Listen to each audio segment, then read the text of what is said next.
Hey everyone, my name is Dave and welcome to the NTD Racing Speed Shop. Behind me is Lefty, our budget race truck. We just got done completing 1,200 miles of probably the most grueling Baja 1000 that we have ever seen. And then we took second place in our class at the Min 400. So this truck is doing pretty well. And what I realized is that I had started making a video on how I made the trailing arms for our 4-link suspension in the back. I never posted it. So now we actually get to see what the truck looks like after 2 races and what the trailing arms look like. And then I'm gonna show you all the details about how I made the trailing arms using Fusion 360 and the Langmuir Systems Crossfire XR. So I hope you like what you see and you'll decide to subscribe. We do have a merch store. Let's go ahead and get to it. Okay, here is a good look at what I'm just about to start talking about, the trailing arms from underneath the truck. Now this trailing arm has gone through the Baja 1000 and the Min 400. I've never taken it off here, so it's been pretty good. And what I'm going to talk about in this video is, the top plate here is 3/16 plate steel, bottom plate 3/16 plate steel. There's 2 vertical pieces right here, also 3/16, and then these pieces, which are almost like doublers or quadruplers, if you will, these are 1/8 inch plates. So you see the holes in the top where the shocks go in, and then also just the landing location for the limit straps. You might be asking yourself, why does he use 3/16 inch plate steel? And you can kind of take a look here at some of the damage this thing took. It's either a skid plate or a slider or something like that, but you can tell we hit a huge rock here right underneath the shock. There's a little bit of buckling from the 1/8 inch plate, but I think that those 3/16 inch plates on the inside are doing just fine. I have no problem running these again in future races. And then one more thing I'll show you before we continue on is just the shocks that we use. We have these King 3.5 inch bypasses that we've been using. And to make these things work with the trailing arms that we have, is we had to extend these, I guess they're with their bearings there. They go about 2 inches further into the shock, and I'll explain more as to why they have to reach so far in there later on in the video. But we just got these things back from Shock Rehab in Castle Rock, Colorado. Those guys do a great job going through the valves and cleaning these things up and getting them ready for our next race. So let's go back in time and I'll show you where we got all the dimensions to build these trailing arms. Okay, underneath Lefty, what we're trying to figure out is what is the length of the trailing arm. So here are the things that are kind of going into this. The only time where we really have a hard dimension for Lefty is when it's at full bump and it contacts where we're going to put the bump stops, right about here. So these these tubes right here kind of come down. Actually, it's slipping backwards at a 10-degree angle as the axle kind of swings up and strikes those. This is where it will roughly land. So that's one point. The other point is how is the axle clocked? And in this case, I have the angle cube on this thing, and it should be clocked right at about, it's 7.5, but it should be right about 8 degrees. Normally the axle is pointed up 6 degrees at the pinion. The propeller shaft of the transmission is 6 degrees down to avoid any vibration. But as it goes through the travel, according to the 4-link suspension geometry calculator that's on Crawlpedia, our axle, our pinion angle changes about 2.5 degrees, somewhere in there. So we're just going to use 8 degrees. So at 8 degrees, what we come up with here is that our trailing arm length is going to be 55 5/8 inches long, and that was about 3/8 shorter than when I had originally calculated for. And after working on all the stuff and all the geometries kind of fleshed out in just the fabrication, that's pretty darn close. So I'll take that. So what we're going to do is we're going to go ahead now over to Fusion 360, and I'm going to talk about some of the other important considerations, at least I'm thinking about when I make trailing arms for Lefty and what I used when I was making Honcho. So let's get to that. All right, just a few other calculations I kind of need to get out of here before we go and actually build the truss is, what angle is that trailing arm going to be at when it's at full bump, and then also when it's all the way down? I'm seeing about 9.3, so 10 inches when it goes all the way up, and then when it goes all the way down, we're going to have to kind of calculate that out, but probably not more than 20 degrees. And so we can kind of use that as we figure out what the openings at the top of the trailing arms are going to be. And then also, as a trailing arm kind of comes out from where it mounts inside here, it's got to, it's going to kind of flare out. It's going to start with about the 2-inch uniball. It's going to start kind of flaring out into an I-beam looking type of thing. But it's got to come out beyond the side of this thing before it starts flaring out. Otherwise, you're going to have contact issues. And you can kind of see as I run a tape measure in here, here, it looks like it's got to come out at least about 5 inches before that thing can start becoming wider, and then have where the suspension mounts are going to mount right here and kind of goes back towards the back. The back doesn't matter quite as much. These things don't really rotate around that much while they're traveling. And you're going to kind of see how we mount the shocks such that it kind of keeps it oriented in the same direction in relation to the shocks pretty much the entire time. And then the bottom of this thing, we kind of make it pretty wide. I-beam, make it, wider it is on the bottom, the more it'll resist that bending moment. And then two, it becomes kind of a nice rock slider too with that 3/16 inch plate. All right, so this is the part of the video where I go full nerd and do a whole bunch of CAD, and sometimes I pause, and it takes a while. So I put this at the end. So if you want to watch the full CAD and how I come up with the design, it's at the end of this video. But after I flush everything out, we drop this into the Langmuir Systems Crossfire XR. And now that I have got the XR, the last time I cut one of these out, I had the Pro, and I had to do index cutting. I have a whole video on how I did that, and it worked great. But now having an 8-foot cut distance makes it a total game changer. And I'm able to cut the full, these things are about 5 feet long. And if you're interested in having one of these in your shop, then you can check out the link in the description below, which will take you to the Langmuir Systems page. And you can make sure to check out, it gives you $100 off. And if not, just use code NTD Racing at checkout, and it's going to give you $100 off on this table or the Pro. So we take all the parts off the plasma table, we soak them in vinegar for about 6 hours, and then we clean them off with a bristle brush. Awesome tool. Check out the link in the description below if you're interested in one of those. We prep the parts by bending them with a Harbor Freight press using a Swag Off-Road press brake, and then I clean everything with acetone before we start TIG welding. All right, before we get to welding, let's check out all the pieces here. We're going to start welding. I use my Miller TIG welder. This is, I don't know what the 26, is that what this is? It's got the, it's pretty big. It handles the high power for a long period of time without getting too hot. All the parts are clean, they're laid up. I have some 1/4 inch spacers underneath here to kind of set this thing about a 1/4 inch above the base of the uniball cup. In the uniball cup, I use one of these slugs. They're brass. Kind of helps control the heat, keep the shape of the uniball cup. You get those from Car Tech. And then some other parts here we'll be using during the build. This is a slug that's just about 1/10 of an inch wider than the bearings on the King shocks there. This is a centering tool I made. I'll show you how I use that here in a little bit. And besides that, I've been welding with a lot of stuff and a lot of gloves. And you know what? I find these are actually MIG welding gloves. They're pretty thick. They're not what we use called traditional TIG welding gloves.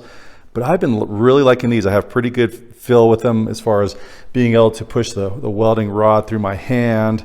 And I can stay on the heat longer. That's kind of the most important thing. So everything gets super hot, and I can keep my hands closer to the heat just a little bit longer. Keeps me from getting burns and those kinds of things. So all the tungstens, or at least half of them, are all kind of sharpened up and ready to go. You can kind of see how I sharpen those up, what they look like when they're done. All right, let's go ahead and we'll get to welding these things up. So I didn't talk much while I was doing the welding, but I kind of just wanted to give you my thoughts as I was going through it. First, I'm starting with putting the plates together and welding them to the uniballs. And I'm really just kind of tacking them to there. I want to control how many times I weld that uniball and how much heat I'm going to put in there, because it's going to mess up the shape. At this point, I put those slugs in, those 1.5 inch slugs, and that's going to basically set the distance between the two 3/16 vertical plates, and I'll weld the other side of the uniball. From there, as you continue welding this, what you really need to think about is it's just going to be a tremendous amount of heat going into the part. And when heat goes into parts, they bend. And so I try to control how much goes in at any particular time. So what I'm going to do is I'm going to put tack welds down the sides. And while I'm tack welding, at least at the beginning, is I'm going to be basically compressing this thing into my table, since my table is perfectly flat. And I'm going to put a tack weld about every 3 inches. And the reason that I use every 3 inches is that when I come back later on to finish weld this thing, what I will do is I will weld about 3 inches, and then I will skip about 6 inches and then weld 3 inches. And then I'll turn this part to the other part. Because what I don't want to have happen is the pieces are going to get longer and shorter, if you will, as they get hotter. And then as they cool down, that's when things start to bend in relation to each other. So again, it's all about heat. Once I got the top and the bottom on, now what I'm doing is putting that rosette weld in. And what that rosette weld is going to do, not only is it going to help grab the uniball, but it's going to heat up locally that one area right over the top of the uniball, and that's going to allow me to now hammer it and bend it around the uniball. The goal there is just to grab that uniball as much as I possibly can to keep it from ripping out while we're out.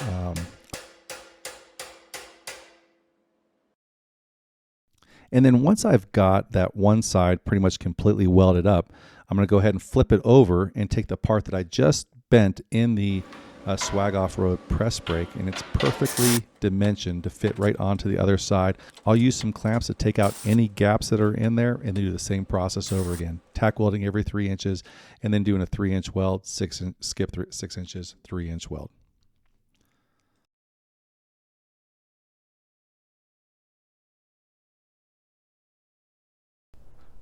All right, let me show you what we're doing with this next part we're about to put on. You can kind of see that we have these tubes right here. And this is where the bolts will go in and kind of go all the way through there.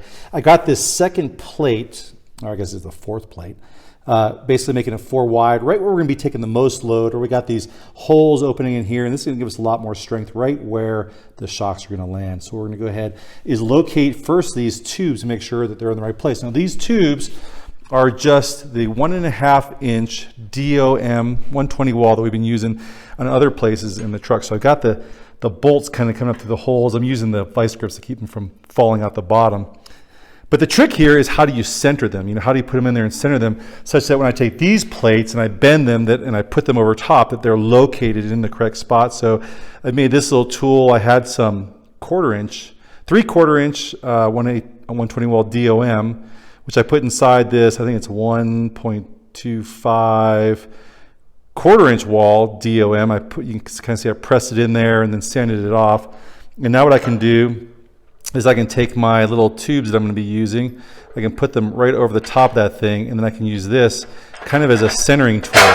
And once it's on there, now I can weld it and then pull that centering tube right off. Probably worth a little bit of explanation of why we're using this 1.5 inch DOM right here. It's going to locate those 3rd and 4th plates, but then it's also just the right size, because when we use our king shocks, it uses a 1/2 inch bolt. The 1/2 inch bolt has a 3/4 inch head, and the socket fits perfectly inside that 1.5 inch DOM tube. From here back into the Harbor Freight Press Swag Off-Road press brake. Links for those will be in the description below. And what I'm also going to be using is what's called an angle cube. And I'm going to put the angle cube on top of this plate of metal, and I'm going to zero it. Now I want the resulting bend here to be about 20 degrees. And so what I will do is I will start bending the plate in the press brake until that angle cube reads 10. It'll be 10 on this side, 10 on the other side, and the resulting angle will be 20 degrees. It makes it very accurate. And when I go and take this part and put it onto the truss, it fits on pretty much perfectly. All I'm having to do is just take a rubber mallet just to kind of get it into place and seat the thing. And then I'm welding it in just like I did before, a couple tacks, and then weld it in using the same process. And then finally, it seems like no matter what you do, that uniball cup is going to take some distortion with all the heat. So I use a die grinder with a flap disc, and then again that dead blow hammer just to drive that bearing in. And at the end result, they look pretty good. We'll go ahead and get these things onto the truck. There's a bunch of work to do on Lefty as we get ready for Vegas to Reno. We're putting a wrap on this truck, new light bar, all kinds of stuff as we put the Dragon A250 to work. So I hope we earned your subscribe today. We'll see you next week. Take care of yourself. Okay, so welcome to the end of this video where I go through all of the CAD to make these trailing arms. So we're not repeating, we're not making stuff up here. We're basically doing this almost the same thing that we made on Honcho, the same trailing arms. I'm gonna adjust some dimensions in there to make this look just a little bit different, but these are the sides of the trailing arms. And I didn't make them solid plates like I usually make. I kind of make things 3D-dimensional objects, so I make bodies before I cut them. But in this case, I didn't have the Langmuir Systems Crossfire XR. All I had was the Crossfire Pro at the time. It could only cut up to 33 inches, so I had to do what was called an index cut. I got a video of that on how you do that. In case you do have a Pro and you want to have a different technique on maybe how you index cut. How do you cut something bigger than the space of your cutting table? But my table is the Crossfire XR, and I can get up to 8 feet, and these things will be just about 58 inches long total, or about 55 inches long total. So I'll be able to cut everything in one shot. So these were the sides, and this was kind of what the top looked like for the trusses is kind of half of it. And what we're doing today is we're making basically three parts. We're making one side, which will be mirrored on the other side, two sides, and then we're making a top and a bottom for this thing. So that's what we're going for. And kind of what I do when I make these is I think about the modes, like how are these things, accepting load? Like what kind of loads are they seeing? Like if this is the center, they're taking a big load right here from the shocks. They're being supported on both sides. I think they call it a simply supported beam. I don't know. Anyway, they're taking a load down the center. And so what takes a load down the center and what is designed for that? I-beams are. So I'm basically making an I-beam. I know guys have different plans on how they make trusses, and this is just how I make this one. So here we go on with the building. So we are going to sketch, and here's the front. We're going to go ahead and select that front pane. That puts us on the X and Y plane. That's where the Ling Mirror Systems Crossfire XR. I think most every plasma table probably cuts on that X and Y plane, and the Z is coming out at you. So this just makes it easy to start with. And we're going to be moving some stuff. So I'm going to show you how to align if you haven't used that feature before. All right. So everything is pretty much going to be a mirror image of each other. I'm going to try to work everything off the center here. So I'm just going to start with the distance between the two. I'm going to make construction lines. Now remember, construction lines, you can turn those on and off. If it's a construction line, that means it's going to be dashed, and it will not cut that path. And if it's not a construction line, it's going to be a solid line, and your tooling will cut that path. It'll make like something for the crossfire. Will actually try to cut that line. I hit hotkey L, which gives me the line, and then I'm going to say the total length from center to center is, and this is the only dimension on Earth on this whole build that means anything that's important, is 55 3/4 of an inch. So there is that 55 3/4 will be the distance between the uniballs. I want the center of this line to be at the origin here. So there, I just moved it over by using this constraint over here. I told it the midpoint. I picked that line. I said, make the midpoint right at the center. And that'll make it easier later on when I go to basically mirror image things. And while I'm here, I might just make a hotkey L again and then just draw a construction line right down the center of this thing, putting it right on that Y axis. And that's going to just make it easy. So now I have something to mirror left and right. There'll be nothing mirrored up and down. It'll all be left and right. All right, so we can put the uniballs on the end. So I'm going to turn construction lines off because I actually wanted to cut this thing. And the uniballs that we're using are, the cup is 2.6 inches in diameter, 2.63. I'm going to make it 2.63 just so that the plasma cutter cuts is slightly larger and it makes it easy to fit in there without a whole bunch of sanding and grinding. There's probably a setting I could fix that in on the program, but I haven't done that. So hotkey C again brings up center circle 2.6. There, that's the two ends. That's where the two uniballs are going to be. And then now what we're going to do is the top plate of this thing is basically going to be just tangential all the way across the top. So I'm going to say hotkey L. I'm going to come in here and I want it to make a line right there. It's like kind of grab it right off the bottom there. I said, come straight up off of that line. It's going to automatically make that tangential as long as I go straight over here and make this one also tangential. And you kind of see that little symbol there, which means tangent. It's up there also. If it wasn't tangential, like this side over here sometimes won't be, and it isn't in this case, I can come over here and say, okay, make this line tangential to that circle. And then now that's there. And that's kind of a locked in constraint there if we change anything later on. So there we go. There's that. Now I know that the height of this thing from top to bottom is going to be, let me see, it's 5.5 inches. And it's the same that I used on Honcho before, and those dimensions worked really well. So I hit hotkey L, and I'm going to say from here down to here is going to be 5.5 inches. And that's going to be the height of the whole thing. Now the base, I want it to be 14 inches all the way across. I'm going to say, turn off construction lines, hotkey L, and then off of that over there, I'm going to say this is going to be 14 inches with 0 degrees change. And now again, I want the midpoint of this to be right there. Now this thing's basically mirror image the same. Now what I'm going to do is just, again, make some more lines, hotkey L. And I'm going to make this tangential to this one. And then hotkey L. Make this one tangential to that one. And there you go. That's kind of what our truss is going to look like. We're going to come in here, and I don't want it to cut that line right there. And I also don't want it to cut that line right there. And now what we got to do is we got to put the holes in here. And this is like maybe one of the other critical dimensions for this thing is you can kind of almost think of this thing like, I think of it like a boat. And this right here is the water line of the boat. And this water line goes right through the center of where these things will pivot about, which are the uniballs that are out there. If you put all of your weight above the water line, I'm making this up, but I'm pretty sure the boat is going to flip over. It's going to want to try to flip over.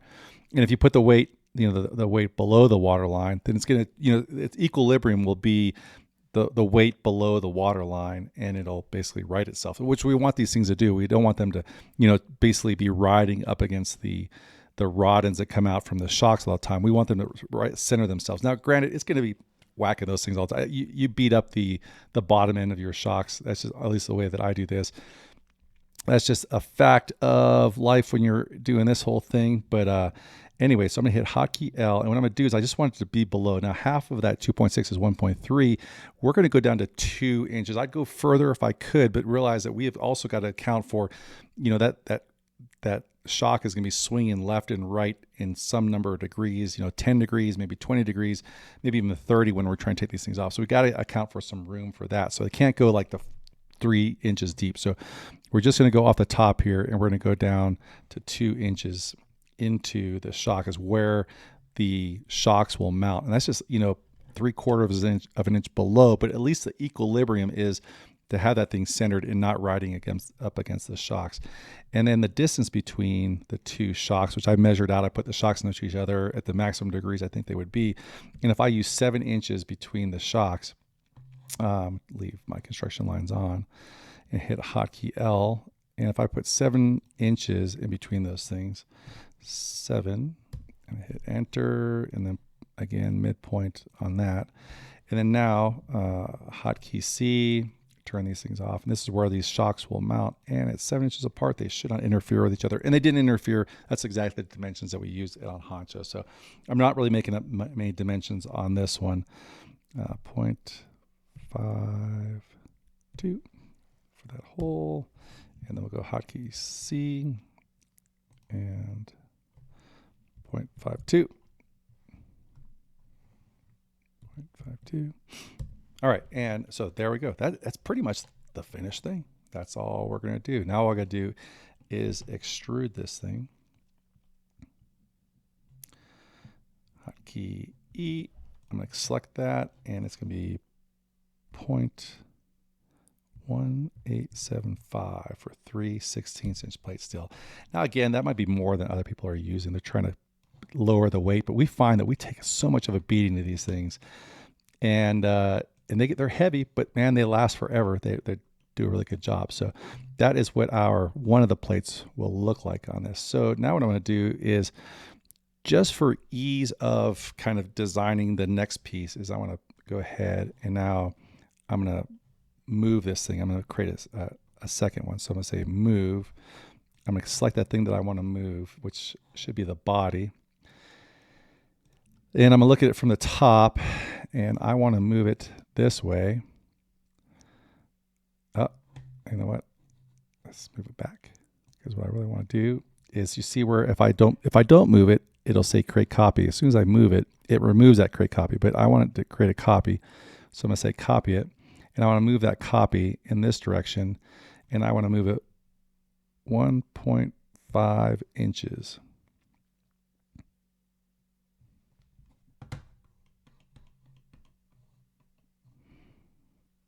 Enter. All right, now the distance between the centers should be 1.5 inches. Let's go ahead and just verify that. So we'll sketch on the top here, and then I'll say make a line, and from here to here, 1.3. I want that to be 1.5. So let me hit Control Z, Control Z, Control Z. I'm gonna hit move. And I want to move this thing now 1.6875. Enter. Now, do we hit it? I'm going to hit a line, and from here, boom, 1.5 inches. the magic has happened. I'm going to Control Z out of that sketch because I don't want to sketch just yet. Now I am ready to make a sketch actually, and I'm going to make the top of this thing. So what I'm going to do is I'm going to just zoom in here and I'm going to say create a sketch. And I'm actually going to select that my plane is the top of the that plate there. And let's just so we're going to probably just make this thing a mirror. So I'm going to just make a line across here. I'm going to make a construction line again, and then now they let me mirror the stuff that we're about to make. So, okay, so what we want to do on the top of this thing here is we got to make sure that, again, that the width of the top plate stays inside where the uniball is going to mount for 5 inches otherwise it's going to strike it, it's going to hit it. So for the clearance here, we're going to hit hotkey L, we're going to turn construction lines on, and I'm just going to draw a line just so it helps me kind of find the center point of this whole thing over here, right? About, zooming all the way in. Oh, no, that's not what I wanted. Control Z. And line from there.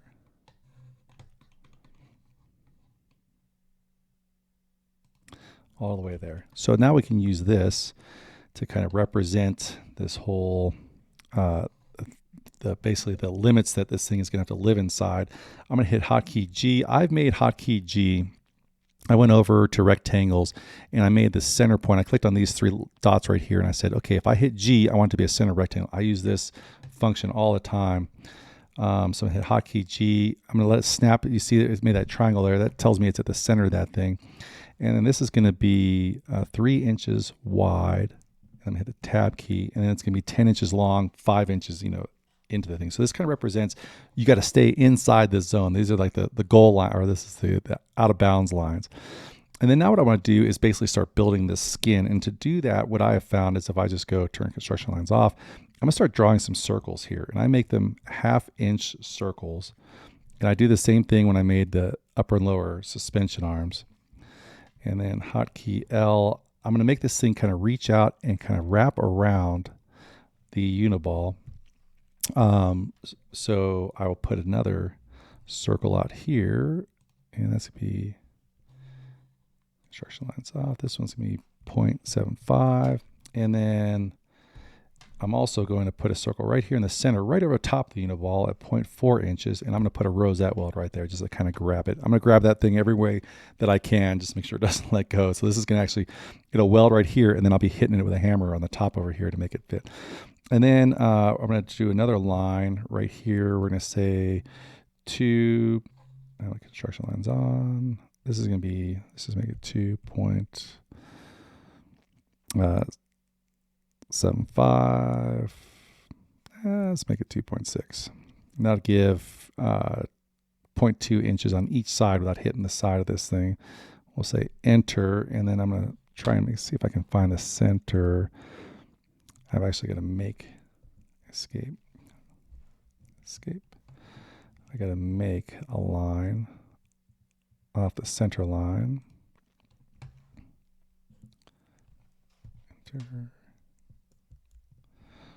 And center this line on that point. There, now it should all be centered. Cool. Now what I'm going to do is turn construction lines back on, and I'm going to go from these points. Escape. Hotkey L. I'm going to zoom in here. I'm going to grab the end of that line, and I'm going to make it tangential to that circle. And then I'm going to go same thing over here and make it tangential to that circle. And then from this circle to that circle, this circle to that circle, and make all these tangential. All right, so I'm going to go ahead now and grab these. Escape. I'm going to grab these lines, make them tangential to that circle and this one there. All right, so those will be smooth transitions there. You can see this thing's kind of flaring out. All right, so the center of this thing is going to be, again, a rectangle. So I'm just going to draw another line so it helps me snap to a center point. All right, so I'm going to make another line across the center here, and it should snap to that. Now I can find the center point of this line. So I'm gonna hit hotkey G again, find the center point, and I'm gonna turn construction lines off. So this is gonna be, again, one of those center rectangles. So this whole center of this thing, I figure is gonna be, what I say, I was gonna make it 18 inches. Nope, not on dimension, it's gonna be 5.5 inches wide. I'm gonna tab it over, it's gonna be 18 inches tall. And that's what the center of this thing is gonna look like. And so now I can connect some dots. So I'm gonna hit hotkey L, I'm gonna grab that, connect it to there, grab that, connect it to there. And then as I erase some lines,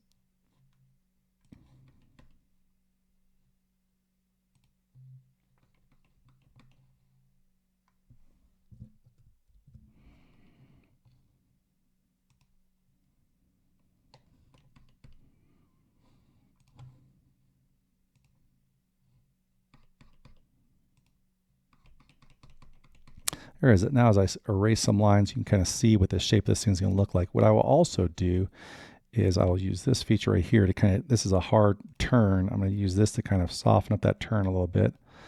And I'm going to select, once I've selected the radius I want, I'm going to select the other side to make it mirror that. I'm going to say, okay, that's exactly what I want. And then I'm going to go over here. I'm going to do the same thing. I'm going to hit the, I think it's the fillet option.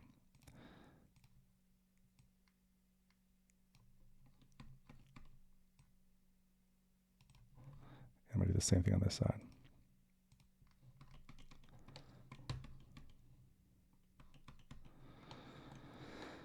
All right, now that I've done this, all this stuff work on one side, I actually got to go up here and clean this up here. So I'm just going to go up here and I'm going to say, clean that up. All these lines that I'm not going to use.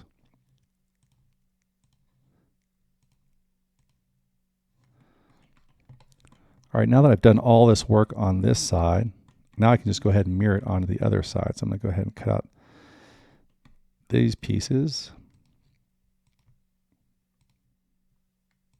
I'm going to go ahead and select this mirror function over here. I've got this line over here, so it's going to allow me to mirror it. I'm going to say I want to select this line.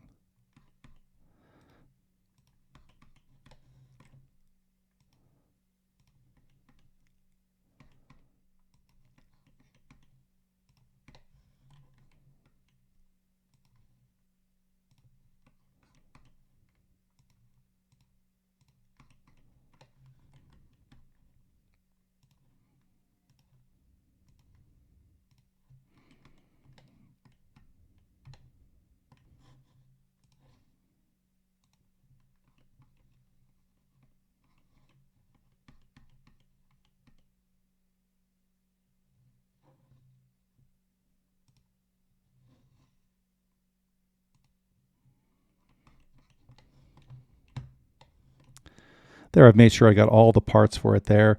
I selected that center line that I put in there before. You have to have a line in there for it to mirror it about, and then I say okay. And then now I've got a full part there, at least the top of this thing. I still got to make the holes for the shock to go through. This is where the shocks are going to come up to the top. So, and those will just be off this center line again. So I'm still sketching, so I can hit hotkey L and do a construction line. And the distance that we said between the two of these things was going to be 7 inches. So that's 3.5 inches where the center of that hole is going to be. And then I'm going to hit hotkey G again. I'm going to make a rectangle. I'm going to turn construction lines off. I wanted to cut this thing. And I'm going to make the width 1.75. And that way you can kind of look down inside here. When I cut that hole and I put this over top, I can reach in there and I'll be able to weld to that plate underneath from the top. And then the height of these things is going to be 5 inches. And 755 tab 5 inches is going to be the height of these holes. And that way I did the geometry to where it's going to let the shock swing back and forth in almost like 40 inches if it wanted to. It generally, you put the plate on there, it takes out some of the ability to swing that thing. But I get about 30 to 35 degrees of swing of the shock before it starts hitting one of these parts right here as it swings forward and after, or as the trailing arm goes up and down. I'm gonna hit enter. All right. There, it's got that. Now what I want to do is go ahead and fix these corners up a little bit.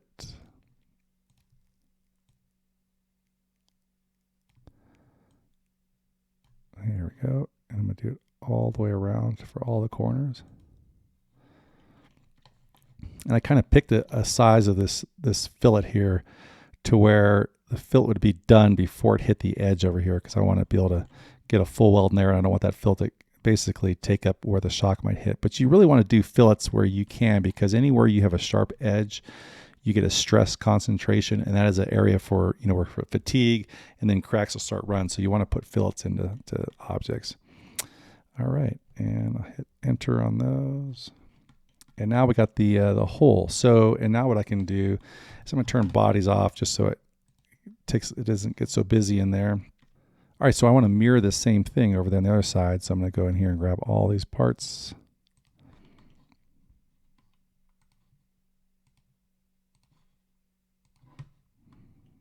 Anytime you do a fillet, it kind of makes it separate parts there. I think I just grabbed this line also, it doesn't matter.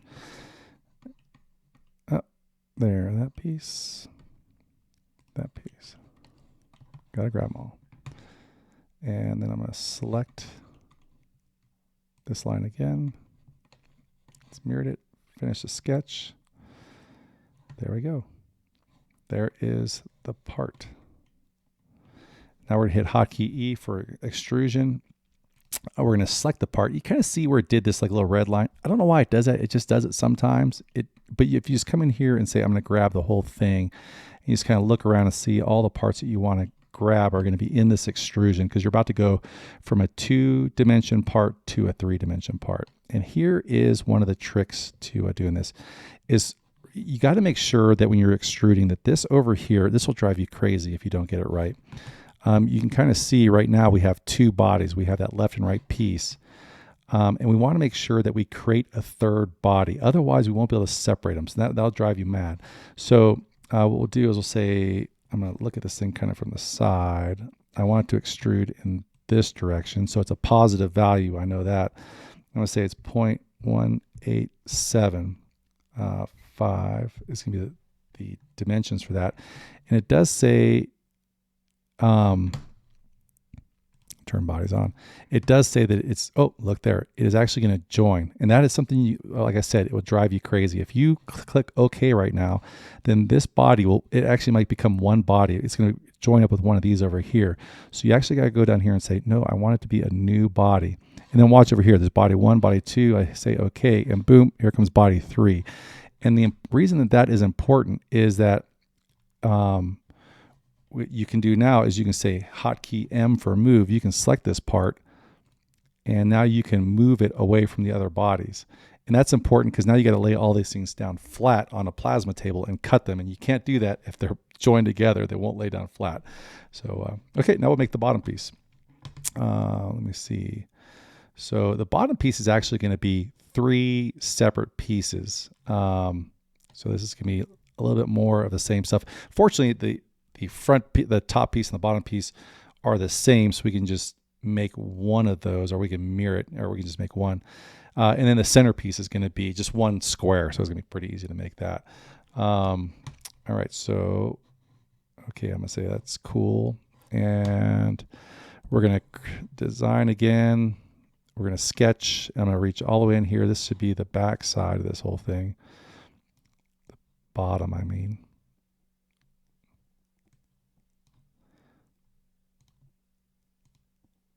Bottom. Boom. All right.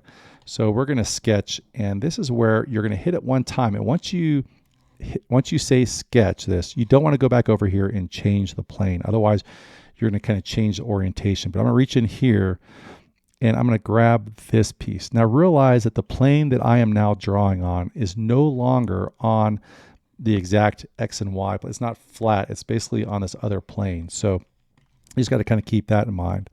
But the same, plan is what I'm going to do. I'm going to hit hotkey. I'm going to hit hotkey L, instruction lines off. I'm going to go through some of the same things that we did before.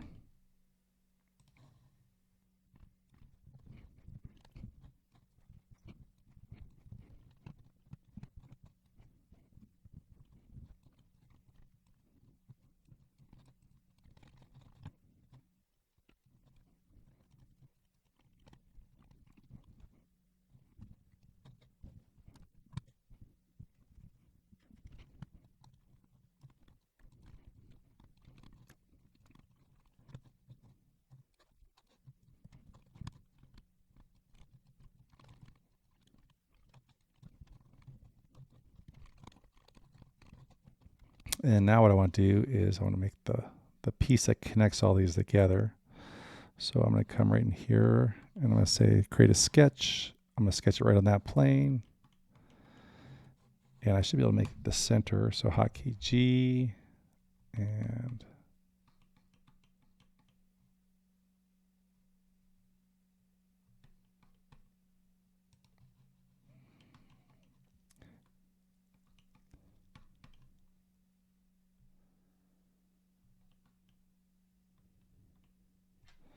so 14, tab 5.5.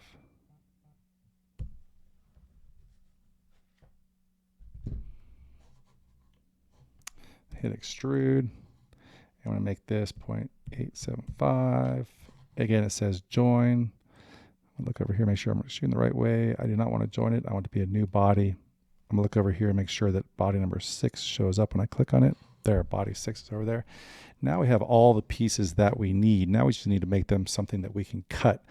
Here is the other trick, is that we want to cut these things and we want them to be on the front panel. So basically with the X and the Y. We already have these two pieces right here already on there, so that's good. And I'm going to make them vertical just because of the way they're going to go into the machine. So I'm going to say hotkey M, and I'm going to move this piece out of the way, and I'm also going to make it vertical. And that's the way that one is going to cut. I'll just move it all the way out of the way here. And hit enter. I'm going to do the same thing with this one. I'm going to move this piece and make it vertical, move it 90 degrees. I'm going to put it right next to this one. And then the other one, I want to turn the origin back on just so I can kind of see the origin. I can actually snap something to that. So I want this plate to be lined up on that. So I'm going to zoom in here and I'm going to say, I'm going to hit hotkey A, which gives you the align function. I want that face to be aligned with this. And as you see it, it's going to lay it flat now on there. And so it should be this, well, it's probably not going to be the same plane as these just because I have not actually made those. One of them should be normal with that plane, but the others are not. And I'll kind of show you what I mean by that. Is if I flip it 90 degrees, you can kind of see that one plate isn't aligned with the others. And we turn it sideways here, you can kind of see which one that is. And it looks like if I hit the hotkey A, I say align this plate with that plate. There. Now when we go and look at it from the side, all those three should be lined up exactly.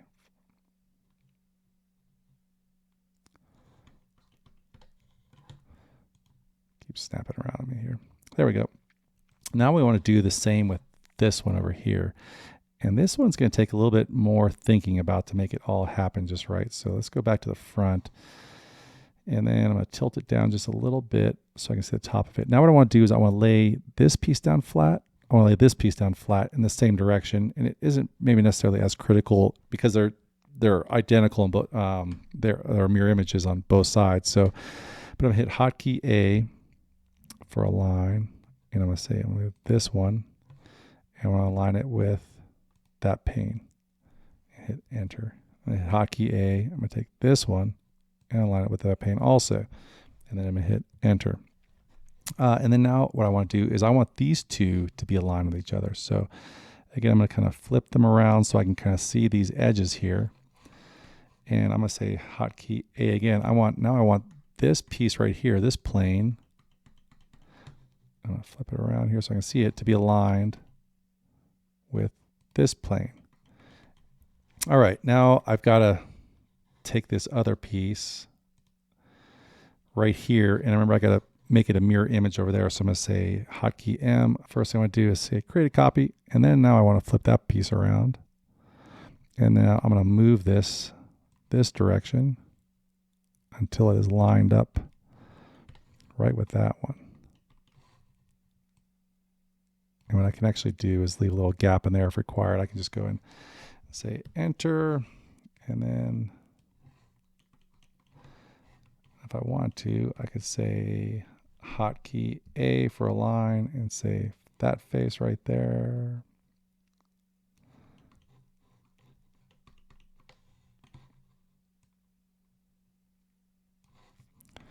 With that face right there, and okay. That's going to make a little tiny nick in there, and I'm going to grind that off anyway. So whatever that size is right there, that is non-consequential. All right.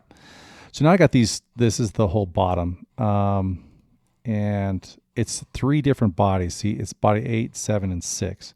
And I want it to be one body. So if I actually go in here and say sketch one more time, sketch on that plane, and then I'd say maybe make a rectangle and make it the whole, cover all 3 of those. And then I say extrude that rectangle. There's probably an easier way to do this. I just don't know what it is. I want to make sure I extrude in the right direction. So it's going to grab all 3 of those. It's going to be 0.1875. That's going to be a negative, I think. Negative 0.1875. And now you see that thing's kind of extruded. And it's telling it wants to cut, but I want it to go in here and join. And so now watch what happens when I say join these things. You see 6, 7, and 8. 6, 7, 8 now just became 7, and those are all now one body. So this is one big piece now because I just kind of basically band-aided those things together. There might be a better way to do that. I just don't know what it is. There, now I'm going to hit hotkey M for move. I'm going to move this thing, flip it in the 90 degrees, 270, whichever, and put it next to this piece. And then now we're ready to kind of start aligning these and getting them ready to cut. So I might just go ahead and again make a sketch, and I want to just on this plane, it doesn't matter, I'm just using this to kind of help me line everything up to minimize the wasted material. So let's go hotkey L, construction lines on, and let's just draw a line right across there. And if we make it 24 inches, then at least we'll know what half this sheet of metal we have is. There, so now I'm going to go in here and say finish that sketch. It might make that sketch still there. So now I'm going to say hotkey M and take this piece, and I'm going to move it, put it right on that line.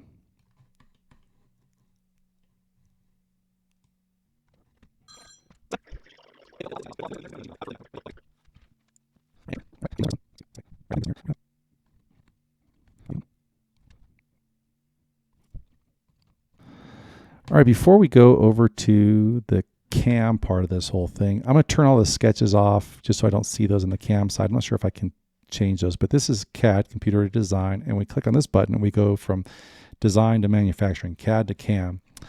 And we select setup for this thing. I'm going to select all the bodies that I want to cut, or all the bodies. And then the box point, we're going to start at the top left on our big huge plate of 3/16 steel and work down to the bottom right, and I do that on all of mine. And then I'm going to call this thing Lefty's Trailing Arm and say okay. Now I'm going to go to cutting, and we got to select a tool, and there's probably some way to make this a default. I just don't know what it is, but we're going to use the razor weld. I say it every time. As soon as the razor weld dies, I'm buying a Hypertherm. I'm cutting 3/16 inch plate, and the numbers that I have found have been working great are 70 inches for the cut speed, and then I'll enter the cut at about 60, and I'll exit at about 80. I usually like to exit a little bit faster. I gotta select all these profiles for it to cut, and then you gotta be careful when you go ahead and select the lead in and lead out. So because I have those 1/2 inch holes in there. I always say 0.05, I go 90. And then the 1/2 inch holes, I might be able to get away with this 0.2 inches for that. So, and then as far as the starting the cut, I always like to start at the bottom left of all these things because it's going to cut, clockwise around this thing.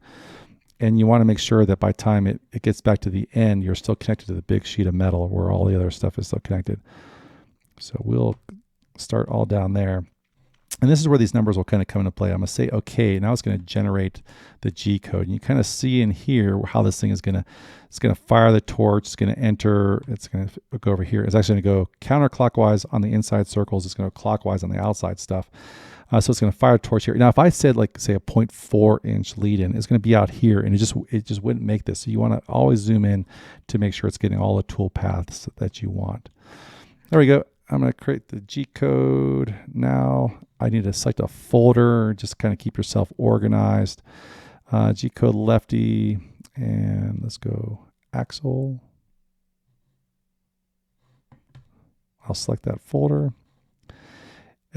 I always check my pierce delay. 0.2 seconds is good. If I go with a 1/4 inch plate, I'll say 0.3 seconds. And now I'm going to go ahead and post this G-code. And now it's ready to go to the Langmuir Systems Crossfire XR and cut these things out. Okay, I will apologize. There's no narration for the end of this video, but it is basically the screenshot of me making those 3rd and 4th plates out of 1/8 inch plate steel. And I'll just leave it in there in case you want to kind of watch it and see how specifically I made those parts, and hopefully it'll help you out. And besides that, thanks for watching the video. See you on the next one.